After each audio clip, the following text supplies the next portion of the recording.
My mom would be at all my sporting events. Let's say I was playing football, okay?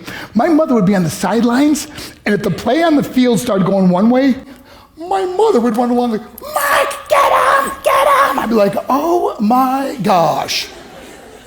I'd get in the huddle with the other guys. They go, Mark, is that your mother? I go, no, I never saw her before in my life. See, the greatest gift my mother ever gave me, she believed in me. I have overdosed on drugs on 3 occasions where I should have been dead. But I believe I was kept here for a reason. You show me your friends, I will show you your future. How do I know this? I hung out with losers, and I became the biggest loser of them all because I gave up everything I dreamt about as a little boy because of who I chose to surround myself with. My friends would drive me home at 2, 3, 4 in the morning. We'd be drunk and high, laughing in the car. We'd pull up in front of my house in New York. They go, Mark, the light's on. I go, oh man, my mother's up. See, my mom wouldn't go to bed until she knew her son was still alive. I'd walk in, she'd say, hi, Mark, how was your night? I go, it was good, Mom, I'm just gonna go to bed. She goes, can I talk to you for a minute? I go, Mom, I'm tired, I'm just gonna go to bed. She goes, Mark, I haven't seen you all day and all night. Can I please talk to you? I said, man, just leave me alone. You bug me. I'd slam my bedroom door on the one person who believed in me. I was on a worldwide tour and we were wrestling overseas in Japan.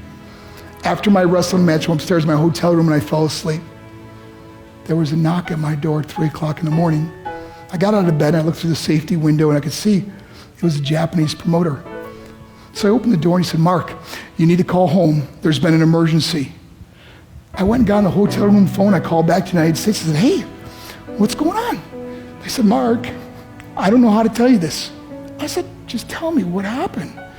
I suddenly started crying. They go, Mark, I can't tell you. I said, just say it. They said, Mark, your mother died. I just threw the phone down. I ran out of my hotel room. I took the elevator to the lobby, and when the doors opened up, I just ran out into the street. I mean, there was no cars, there was no people. It was 3 o'clock in the morning. And I walked down the middle of a street in Hiroshima, Japan, and I remember looking up and just saying, Mom, I am so sorry. I flew home for her funeral, and I was so nervous to walk up to her casket, so I just stood way in the back. And I kept looking from a distance. I kept thinking to myself, Mom, please wake up. Please get up. And then I finally got the nerve to walk up to her. And as I got closer, I could see my mom for the first time. I mean, she was so beautiful. She was dressed in white. I mean, she looked like an angel. And I just stood over it. I said, Mom, you are my hero. Everything I am, everything I hope to be was because of you. You loved me so much. You gave me a life. You're the only one that ever believed in me. How did I repay her? By getting drunk, by getting high, by getting stupid, by hanging out with losers? For what?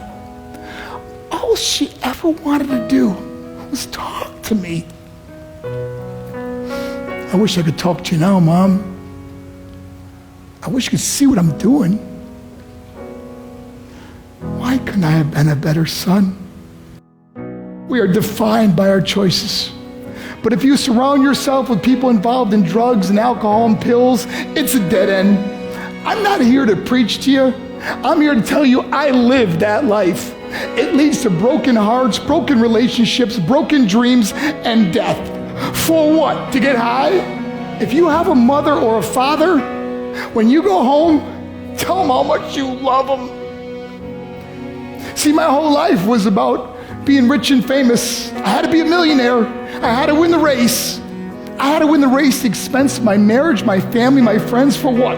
To be all alone in the world? I learned what is truly important, and that is how precious this gift of life is, and our families, and how quickly it can be taken away. See, I no longer live in time, I live in moments. See, it's not what's in your pocket that matters. It's what's in your heart that truly matters. Love Love is just a word until somebody comes along and gives it meaning. You're the meaning.